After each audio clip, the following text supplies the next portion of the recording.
سلام سلام البنات، ان شاء الله كامل تكونوا بخير وبصحة وعافية يا رب. انا لاباس الحمد لله على كل نعمة بفضل ربي سبحانه. البنات جيتكم نشارك معاكم روتين خفيف ظريف كيما العادة. ماذا بيا حتى أنا نشارك معاكم روتيناتي بأدق التفاصيل. المهم هنا الصورة تاع وليدي بعد ما تخرجوا من لاكراش اللي هي اخر سنة ليه في لاكراش باذن الله راح يدخل السكولة. جديد نشاركها معاكم. ليسونسيال هنا شوفوا البنات سخف لي على الرفيس وانا ما جامي درتو في حياتي. عيا دخلت كي العاده وكما اي وحده كي تغيب لها تروح للتيك توك ولا يوتيوب ليسونسيال.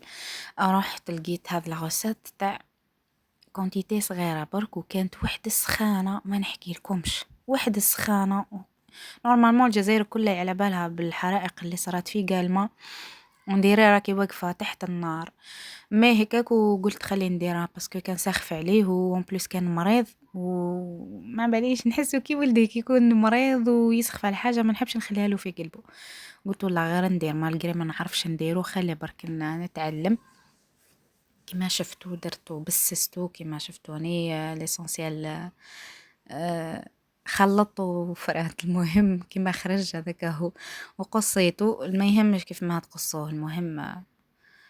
ومن بعد كيما يطيب هنا راني قاعده نفتت فيه برك باش من بعد باش ما يتعجن لي شكون نخليه سخون يتعجن لي باسكو راح نرحيه. ولا هنا رحيته في الاشوار وكل واحد كيف يحب. كاين اللي يحبو خشين كاين يحبو رقيق. وهنا عندي كاس الا ربع حليب وزدت معاه كملت الكاس كامل بالمزهر وبليته بالمزهر. هنا البنات راني رايحه نفورو وني درت له رشه ملح. درت له رشه ملح وهنا كما قلت لكم راني نبل فيه بهذاك الماء ومزهر خليته يشربوا شويه ومن بعد نحطو يفور. شوف انا نعطيلكم كيف ما رحيته رقيق. فوالا هنا انا جبت الكسكاس ونحط فيه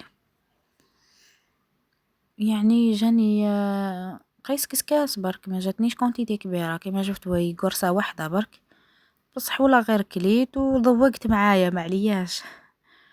فوالا وهنا كي كملت درت العسل ذوبت العسل والزبده ودرته بالعسل والزبده ودرت معاه شويه جوز. الزوج ما يشتيش الجوز الجوز ما يشتيهش ليسونسيال شبحت به السحنه برك وباش ندير سكر غلاس ما يشتيهش ثاني صافي ما درتش الحوايج اللي ما يشتيهمش ما درتهمش من هي ما عند ما تشوفوهمش ما ديروا روحكم شغل ما شفتوش. وهنا في العشاء درت لهم بيتزا صوص بلانش. بروشين فوا ان شاء الله رايحه نشارككم معاكم لا غوسات تاعها جات ما شاء الله والله جات روعه. هذا مكان وختمتها بصور. كي كنت في دارنا خرجت ولادي يلعبوا وانا اشتكي نروح نخرجهم يلعبوا يبدلوا شويه الجو. وهذا مكان. شوفوا البنات هلاو في رواحكم وخلوا لي تعليق مليح كيما نتوما. سلام.